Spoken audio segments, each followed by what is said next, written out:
The sun warmed the leather seats of our car, and the air itself seemed to hum with a golden, celebratory energy. It was one of those perfect, crystalline days in late spring where the sky is an endless, untroubled blue and the world feels full of nothing but promise. The air conditioning whirred softly, a welcome relief from the heat that shimmered off the black asphalt of the university parking lot. But the real warmth was inside the car, a palpable glow that had nothing to do with the weather. In the passenger seat beside me, my daughter, Sophia, glowed. The deep navy blue of her cap and gown contrasted starkly with the brilliant smile she hadn't been able to wipe off her face for hours. The cumbersome academic regalia was now piled carefully in her lap, the tassel from her cap, now switched to the left side, dangling over the edge.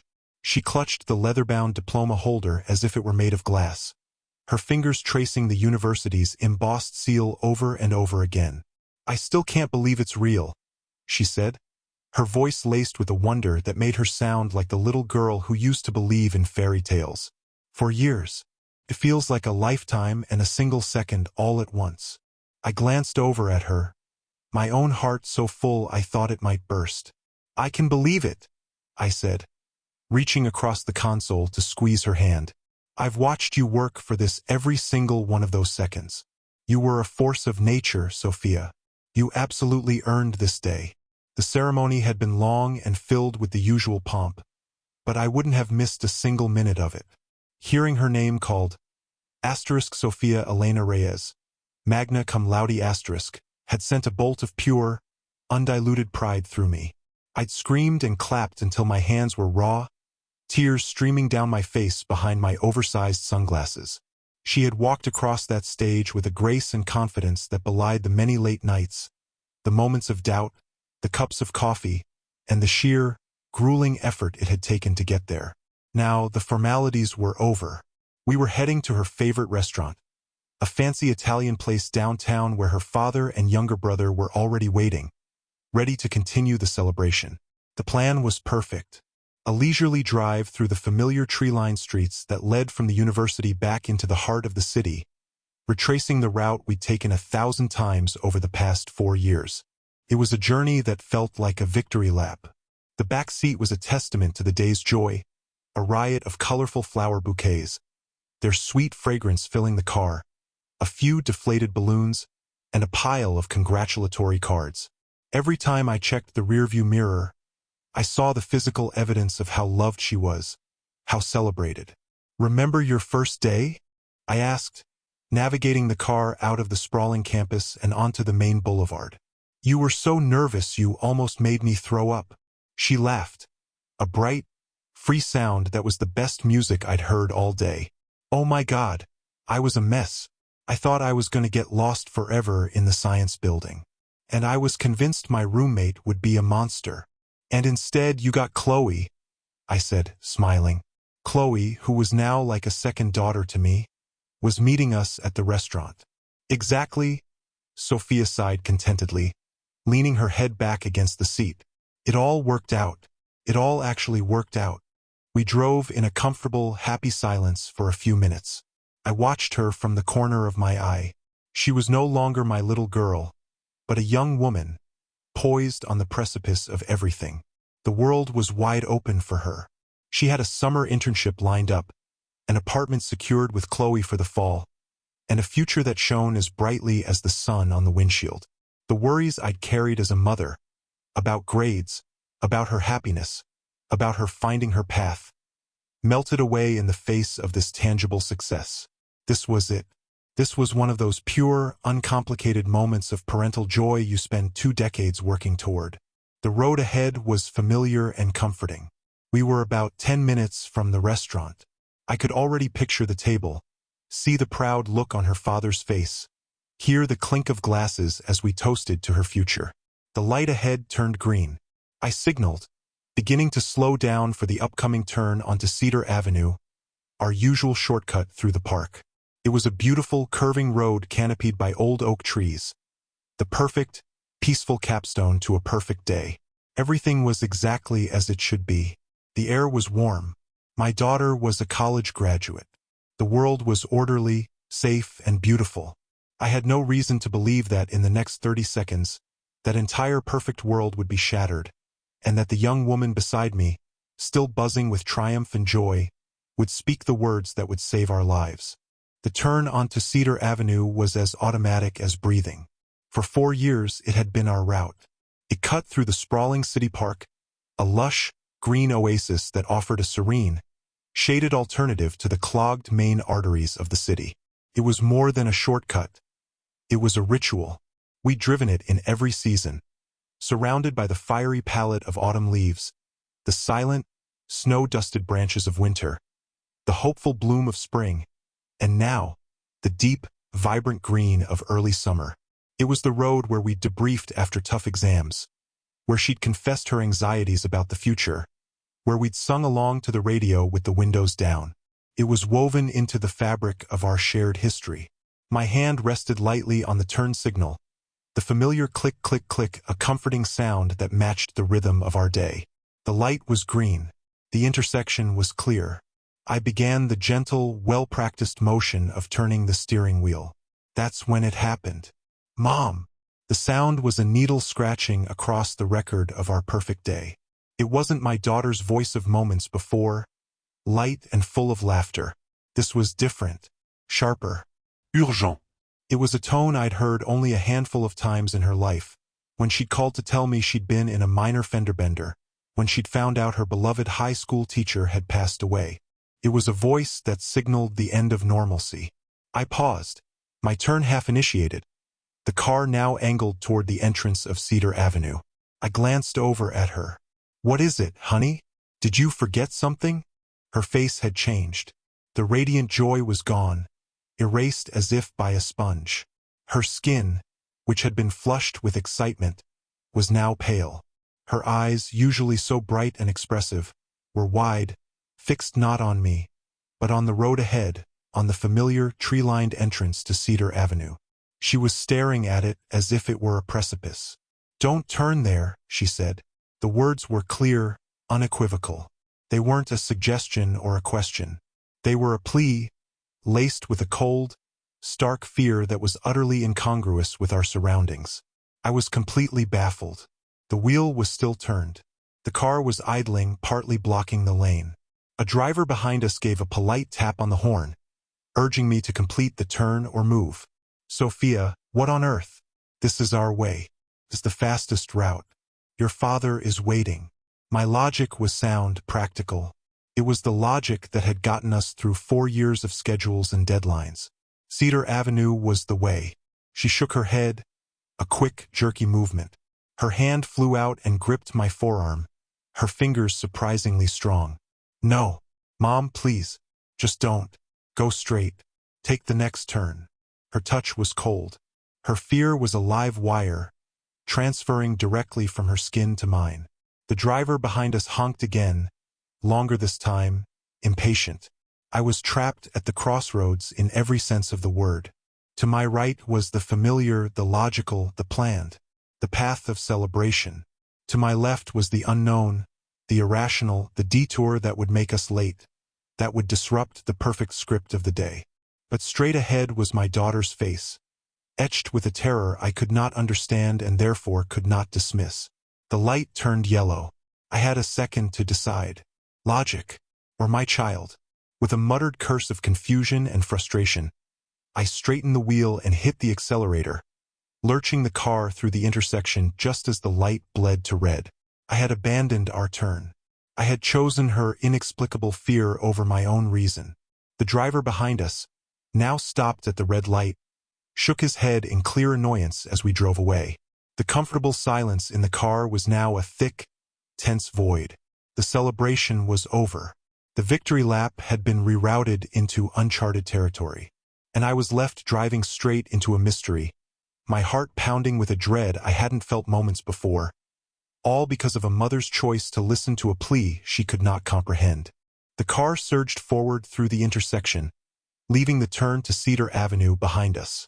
The air inside, once warm and filled with celebration, was now cold and heavy with unspoken fear. My hands were clenched on the steering wheel, my knuckles white. I could still feel the ghost pressure of Sophia's grip on my arm, a cold brand of her panic.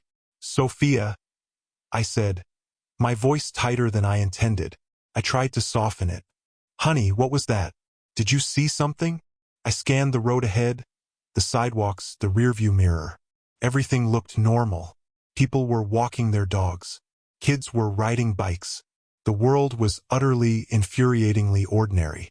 She didn't answer immediately. She was breathing quickly, shallowly, as if she'd just run a sprint. She had drawn her legs up onto the seat, hugging them, making herself small.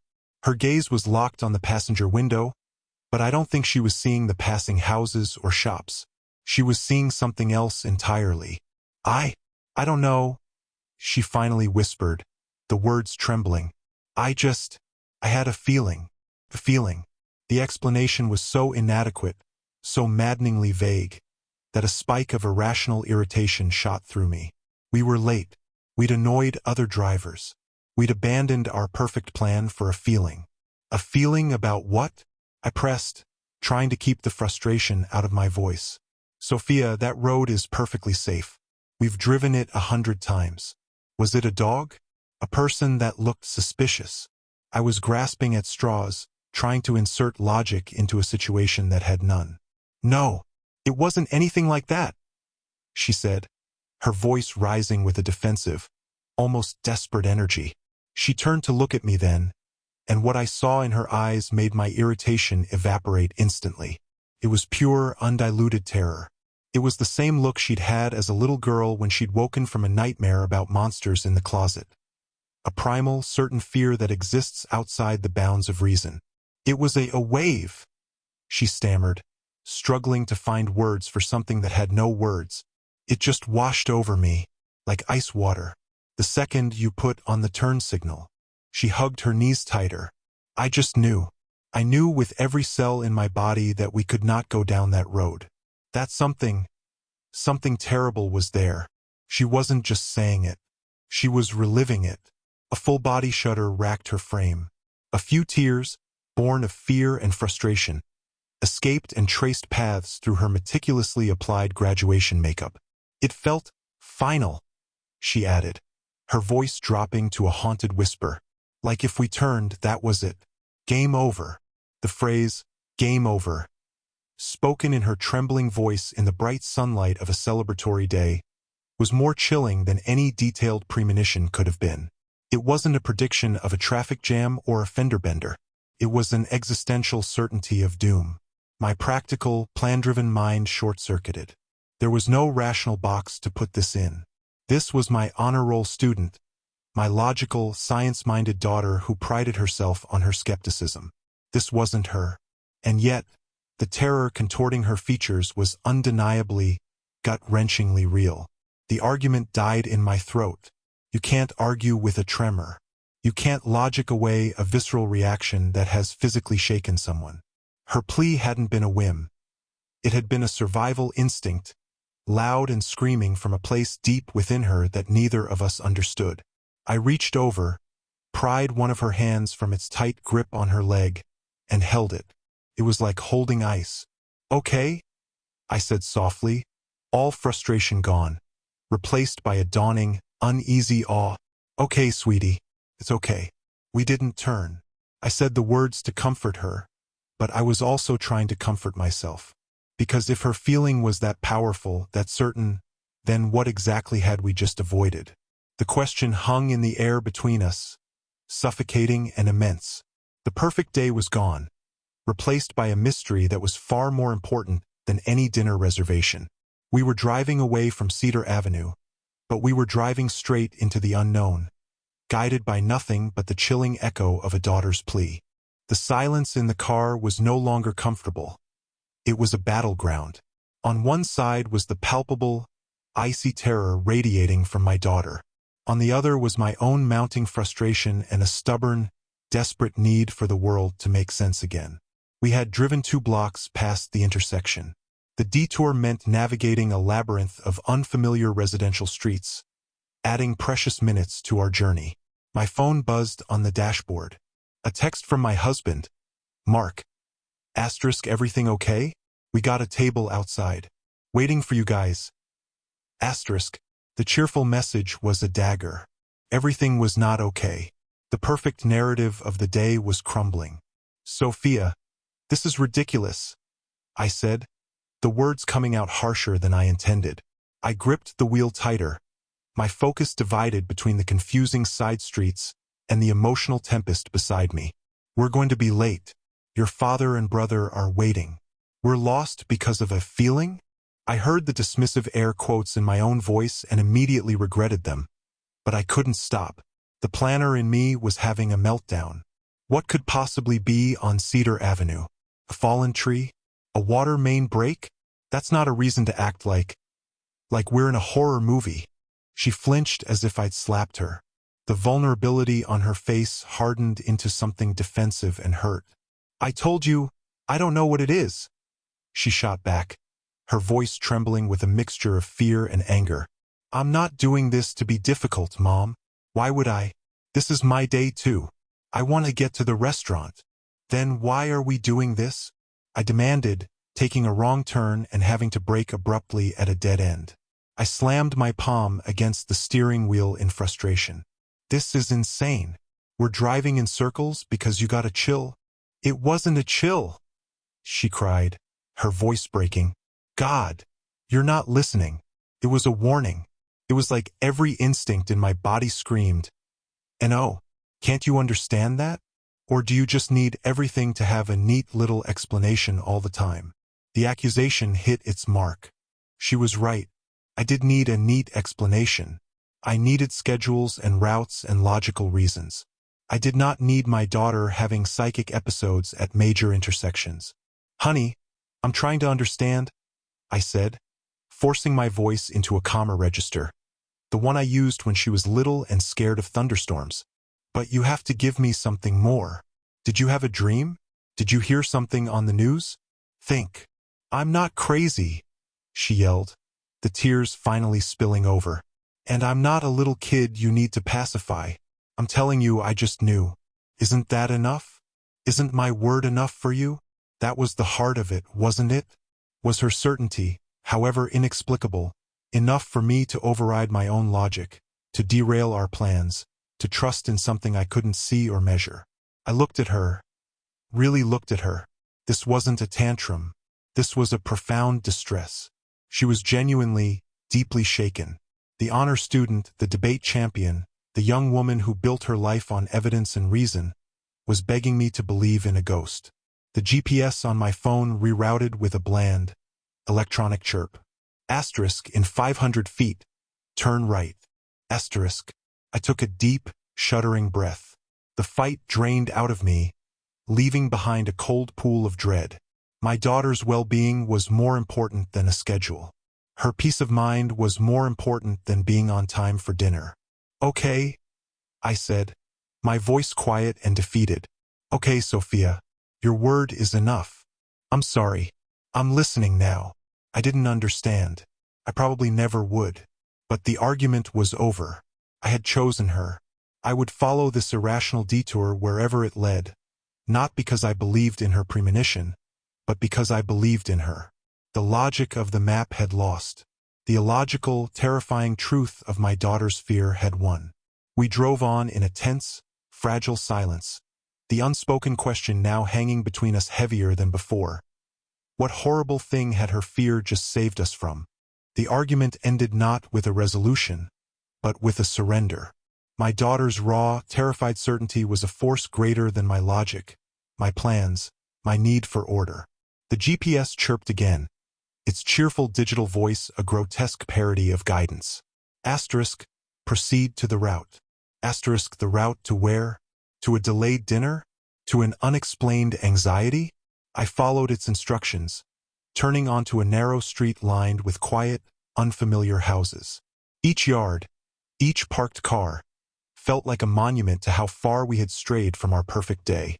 The celebration in the back seat, the flowers, the balloons, now seemed like artifacts from another life, relics of a joy that felt distant and naive. The silence in the car was different now. My anger had burned out, leaving behind a cold, ashy dread.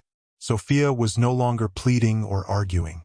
She was just staring straight ahead, her body still tense, but her breathing had slowed to a ragged, controlled rhythm.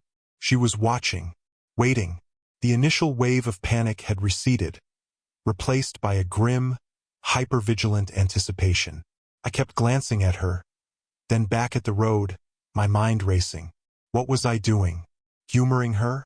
Protecting her from what? Every rational cell in my body screamed that this was absurd. Yet, every maternal instinct held my foot on the accelerator, keeping us on this pointless, meandering detour. We were circling the park now, skirting its edges without entering its heart. The GPS instructed me to turn left, which would eventually curve back toward the main road and the restaurant, but from a different, longer direction. We were almost clear of the area her fear had vetoed. And then I saw it. A block ahead, a city public works truck was parked askew, partially blocking the right lane.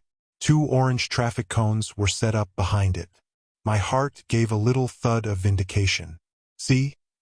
I thought, a desperate hope flaring. Asterisk, there's a reason. A water main. A downed power line. Something normal. Something explainable. Asterisk. I slowed down, preparing to navigate around it. This was it. This was the source of the bad feeling. A utilities issue. I could almost laugh with relief. I turned to Sophia, ready to say, "You see? That's all it was." But the words died in my throat. She was staring at the truck, but her expression wasn't one of recognition or relief. It was deeper, more confused. The fear hadn't left her eyes. It had intensified, sharpened into a point of pure focus. That's not it," she whispered, more to herself than to me. "What do you mean?" I asked, my hopeful theory crumbling. "It's a work truck, Sophia. That's probably what you sensed. Something blocking the road." She shook her head slowly, her brow furrowed. "No, this feels different. This is just a truck." What I felt was worse, older. She struggled for the words, her face a mask of concentration and lingering fear. "This isn't the source. It's like a signpost. We're getting closer." A chill that had nothing to do with the air conditioning crawled down my spine. Closer. The word hung in the air, ominous and dark. My fleeting relief vanished, replaced by a dread that was now my own. She wasn't reassured. She was orienting herself, like a bloodhound catching a scent. I drove past the public works truck, my hands slick on the wheel. We were no longer on a simple detour. We were on a pilgrimage into the heart of her inexplicable terror. The GPS continued its oblivious instructions, leading us back toward the main road, but its voice was meaningless now. We were following a different map, one charted by my daughter's fear. The familiar streets that should have been leading us to Celebration now felt alien and threatening. Every shadow between houses seemed deeper. Every quiet yard felt watchful. The dread was no longer just hers. It was a contagion, and I had caught it. I was no longer humoring her. I was heeding a warning I still didn't understand, driving us away from an invisible danger whose shape was only known to the pale, silent graduate beside me. The perfect day was not just disrupted. It had been completely erased, painted over with the grim grays of a fear we were still racing to escape. The GPS instructed me to turn right onto Overlook Drive, a street that lived up to its name. It was a ridge road that ran parallel to the park, offering an elevated view of the area below, including a glimpse of the tree-canopied stretch of Cedar Avenue we had been meant to travel. We were almost back to the main road. The detour was nearly over. The restaurant and normalcy were just minutes away. The tension in the car had reached a fever pitch. Sophia was leaning forward in her seat, her seatbelt straining, her eyes fixed on the view to our left, down into the park basin. She was no longer just scared. She was expectant, like someone waiting for the other shoe to drop. Her earlier words, asterisk, "we're getting closer, asterisk," echoed in my mind, feeding my own unease. I guided the car up the gentle incline of Overlook Drive.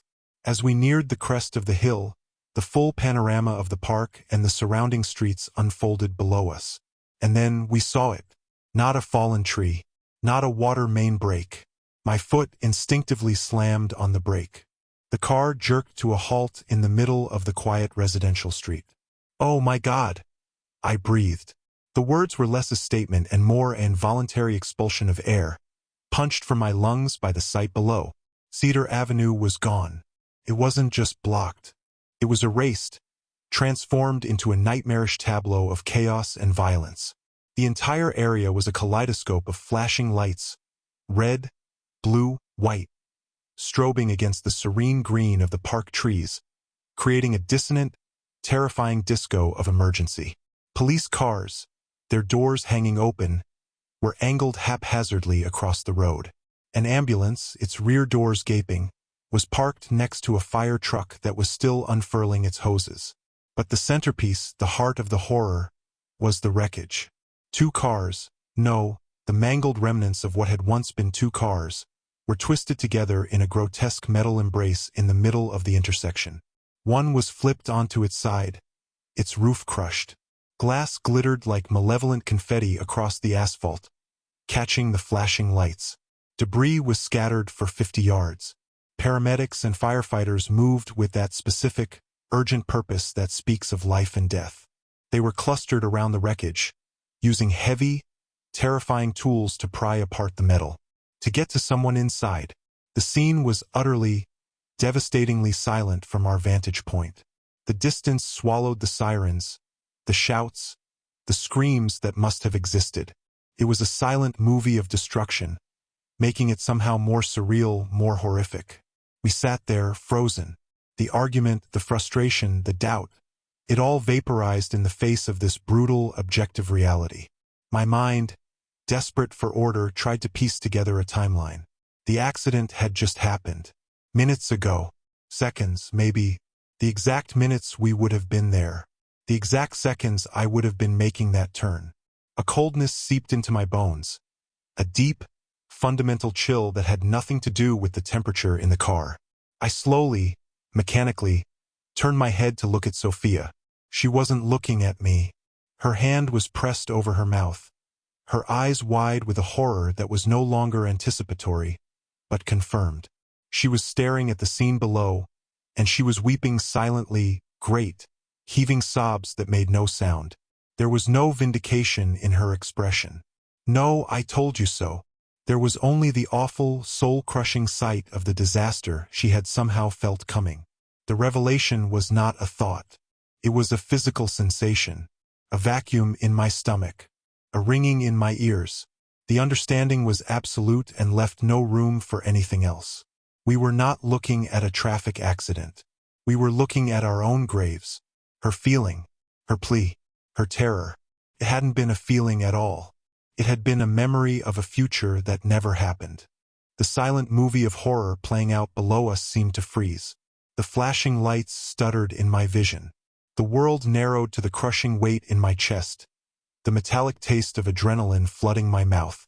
My hands, still gripping the steering wheel, began to tremble violently. The timeline unspooled in my mind with horrifying, crystal clarity. The light turning green, my hand on the turn signal, the click, click, click, the beginning of the turn.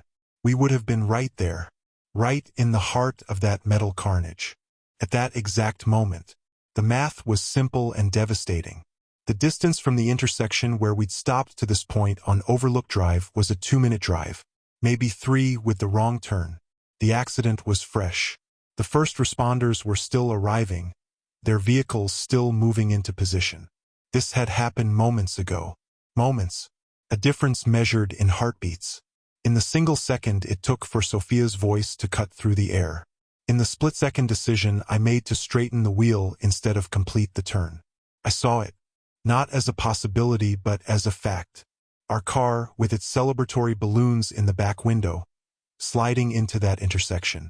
The impact, the shattering glass, the horrible, shrieking sound of tearing metal that we were too far away to hear.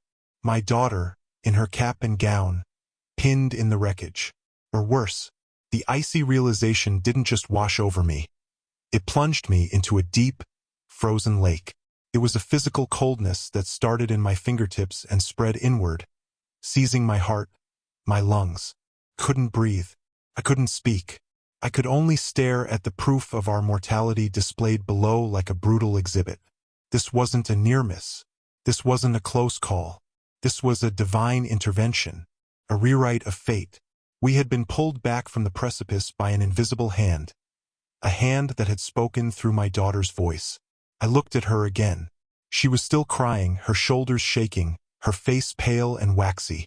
She understood. She understood the math, the timeline, the horrific alternate reality that had been so narrowly averted. Her premonition hadn't been a vague anxiety. It had been a precise, life-saving alarm bell. My phone buzzed again on the dashboard. Another text from Mark, this time with a question mark. Asterisk? Asterisk. The mundane sound was a jarring intrusion from a world that no longer felt real. How could I possibly answer? How could I type words onto a screen to describe this? Asterisk, sorry, we're late. We almost died. Our daughter saw the future. Asterisk. The sheer, absurd impossibility of it all crashed down on me. The how was a question that would haunt me forever. But the what was undeniable. It was painted in flashing lights and twisted steel below us. I became aware of a car behind me, waiting patiently for me to move. Life was going on around us. People in their houses were making dinner, watching TV, completely unaware that a miracle and a tragedy had just occurred simultaneously on the street below their quiet ridge. I forced my foot off the brake and guided the car forward, my movements slow and robotic.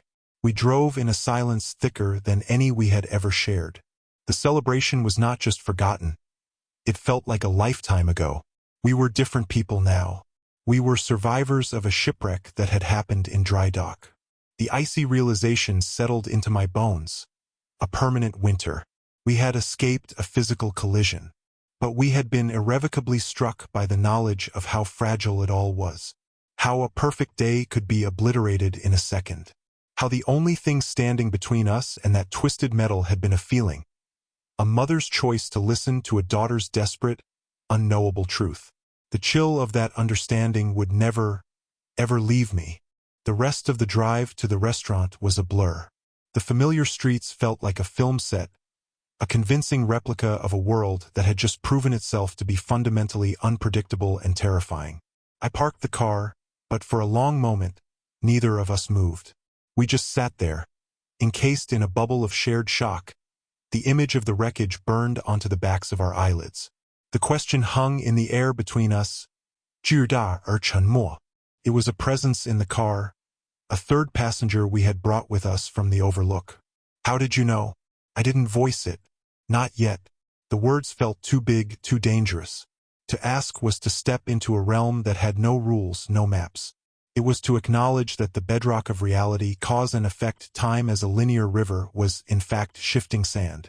We finally forced ourselves to get out. The sight of the restaurant, the cheerful chatter from the patio, the clinking of glasses, felt like a personal assault. How could people be laughing? How could the sun still be shining? We walked through the door, and it was like stepping onto a stage to perform a play for which we had forgotten all our lines. Mark saw us first. His smile of relief faded instantly when he saw our faces. "What happened?" he asked, standing up from the table. "You're white as a sheet. Both of you." My 12-year-old son, Liam, looked up from his phone, his eyes wide with curiosity and concern. I opened my mouth, but no sound came out. "How did you begin?"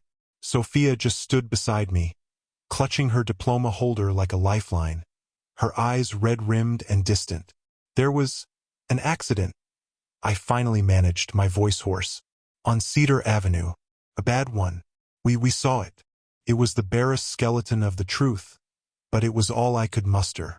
Mark's face softened with concern. "My God, are you okay? Were you in it? Did you see it happen?" "No," Sophia said, her voice a thin, reedy whisper. She looked at me, a silent plea in her eyes. "We didn't turn. We took a different way." The explanation was accepted with a relieved sigh. "Thank God," Mark said, pulling us both into a hug. "Thank God you're all right. What a horrible thing to see on today of all days." But as we sat down at the table, the unspoken truth screamed in the space between us. The different way wasn't a casual choice. It was the heart of the mystery. The celebration continued around us, but we were ghosts at the feast. Liam chattered about his day. Mark tried to engage Sophia about the ceremony. She answered in monosyllables, pushing her food around her plate. I drank a glass of wine in one go, hoping it would steady my nerves. Didn't. My eyes kept finding Sophia's across the table. In them I saw my own reflection, a person utterly lost at sea. We had shared an experience that isolated us from everyone else, even the people we loved most. We were bound together by a secret that defied explanation. The question was a constant, screaming loop in my mind. Asterisk how? How? Asterisk. Was it a coincidence? The most astronomically unlikely coincidence in human history? A gut feeling so powerful it perfectly predicted a random, violent event minutes before it occurred? Was it something else? Something deeper? A connection to the universe that logic couldn't explain? A crack in time through which a warning had slipped? Every possible explanation felt simultaneously plausible and utterly insane. My rational mind, the part of me that had argued with her in the car, fought for the coincidence theory. But the part of me that had seen the absolute certainty in her eyes, that had felt the ice-cold grip of her hand, knew that coincidence was a pathetic, insufficient word. It was an insult to what had happened. We had cheated death, not through skill or luck, but through a warning from a source we could not identify. The how was a black hole, and staring into it was threatening to unravel my entire understanding of the world. The unanswerable question wasn't just a curiosity. It was a fundamental threat to my identity. I was a person who built her life on plans and reasons, and my daughter had just shown me that the most important things operate on a frequency far beyond reason. The dinner ended. We drove home in silence. The question came with us, filling the house, settling into the corners of every room. It was the first thing I thought of when I woke up that night in a cold sweat, the image of the wreckage fresh behind my eyes. It was the ghost at our graduation celebration. We had been saved, but we were now haunted, not by what had happened, but by the terrifying, magnificent, unanswerable mystery of how.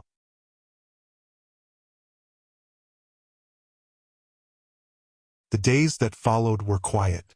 The vibrant, chatty energy that usually filled our house in the wake of a celebration was absent, replaced by a heavy, contemplative silence. It wasn't an uncomfortable silence, though. It was a shared space, a sanctuary we built together without words. We moved around each other carefully, like people in a library or a museum, aware that we were in the presence of something profound and fragile. The news reports about the accident were clinical and grim. A driver, believed to have suffered a medical event at the wheel, had crossed the center line at high speed. The collision was catastrophic. One person was killed instantly. Another was in critical condition. They showed a daytime photo of the intersection, clean and empty, a stark contrast to the violent chaos we had witnessed. The report felt like it was describing something that happened on another planet to other people. It was impossible to reconcile with the personal, visceral horror we knew was the truth of that moment. Mark and Liam tiptoed around us, sensing the shift but unable to understand its depth. They saw the shock, the sadness, and attributed it to the trauma of witnessing something awful. They brought us cups of tea, tried to engage us in normal conversation, but Sophia and I would often just catch each other's eye across the room and share a look that said everything and nothing. It was a look of awe, of terror, of a bond that had been welded in the white-hot fire of a shared miracle. The frustration and argument in the car felt like a memory from a different lifetime. I looked at my daughter and no longer saw just my child. I saw a mystery. I saw a miracle. I saw the person who had literally pulled me back from the brink of death. The parental hierarchy, the dynamic of me as the protector, had been permanently, wonderfully inverted. One evening, 2 days after the accident, I found her sitting on the back porch, staring out at the twilight. The diploma holder was on the table beside her, unopened. I sat down next to her, not speaking. The silence stretched, comfortable and deep. Finally, I reached over and took her hand. It was warm this time. "Thank you," I said. The words were simple, but they carried the weight of my life, of her life, of our continued existence together. She didn't look at me, but her fingers tightened around mine. A single tear traced a path down her cheek. She didn't wipe it away. "I'm sorry I didn't believe you at first," I whispered. Now she turned her head. Her eyes were wide and clear in the fading light. "You did, though," she said, her voice soft but certain. "You argued, but you still listened. You turned the wheel." She was right. In the critical moment, I had chosen her over my own logic. It was the most important choice I had ever made. We didn't try to answer the unanswerable question that night. We let it sit with us. We acknowledged its presence, this great, unknowable thing that had entered our lives. And in doing so, it lost some of its power to frighten us. It became, instead, a source of a strange, quiet awe. My perspective on the world had been permanently altered. The meticulous plans, the schedules, the need to control and predict, it all felt so small now. I had seen proof that there are currents running beneath the surface of our reality, forces that we don't understand but that are nonetheless real and powerful. I had learned that the most important information doesn't always come through logical channels. The bond between us was no longer just the bond of mother and daughter. It was the bond of fellow survivors, of initiates into a terrible and beautiful secret. We had looked into the abyss together, and we had stepped back. The experience had scoured us clean of pettiness, of taken-for-grantedness. We held onto each other not out of duty, but out of a profound, speechless gratitude for the simple, miraculous fact of our continued presence in each other's lives. The world had ended and begun again on that overlook, and we were the only two people who knew it. Time did what time always does. It moved forward. The sharp, serrated edges of the memory began to soften, worn smooth by the mundane rhythms of daily life.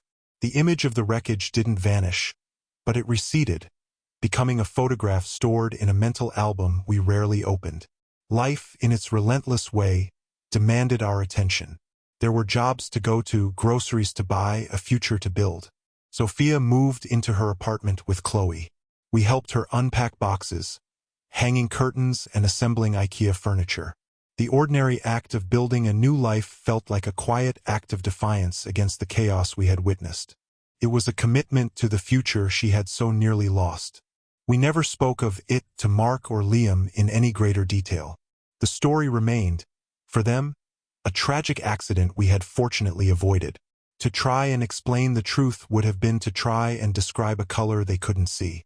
It would have isolated them, and it would have cheapened the profound, private truth that existed between Sophia and me. It was our secret, our sacred, terrifying, and miraculous secret. The unanswerable question, asterisk, how did you know? Asterisk also receded. It didn't disappear, but it transformed. It was no longer a source of frantic, fearful inquiry. It became a quiet hum in the background of our lives, a fundamental acceptance of mystery. We stopped trying to solve it. Some truths are not puzzles to be solved, but wonders to be accepted. Our relationship had been rewired. A new channel of communication had been opened between us, one that operated on a frequency of silent understanding. Sometimes at a family gathering or in a crowded store, our eyes would meet. It wasn't just a glance. It was a full conversation, a check-in, a remembrance, a shared acknowledgement of the invisible thread that had pulled us back from the edge. In those looks, we said, asterisk, I remember. I am here.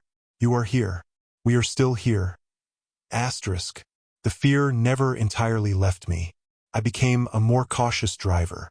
I felt a jolt of anxiety at the sound of sudden sirens. But the fear was now tempered by a profound and lasting gratitude. I had been given the rarest of gifts, a clear, unambiguous glimpse of the disaster that didn't happen. I had seen the ghost of my own grief, and I had been allowed to turn away from it. The mystery of her knowing remained, but it was now a part of her, like the color of her eyes or the sound of her laugh. I didn't need to understand it to be grateful for it. It was a facet of the wonderful, complex, and ultimately unknowable person that was my daughter. On the day she left for her internship, I hugged her goodbye at the airport.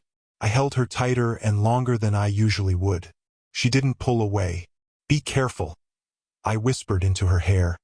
The old, familiar words now imbued with a new, deeper meaning. She pulled back and smiled. A genuine, warm smile that reached her eyes. It was the first time I'd seen that specific smile since before the graduation. "I will, Mom," she said. Then she added, her voice soft but clear, "I'll listen." She turned and walked toward security, blending into the crowd. I watched her go, my heart full of a love that was now layered with awe and a quiet reverence. She had saved my life. But more than that, she had opened my eyes. She had shown me that the world is stranger and more mysterious than I had ever dared to believe, and that the deepest connections are not always spoken, but felt in the silent, unexplainable spaces between two hearts. The mystery remained, but it was no longer a question. It was simply a part of our story, the unspoken connection that had turned a moment of certain tragedy into a lifetime of grateful wonder.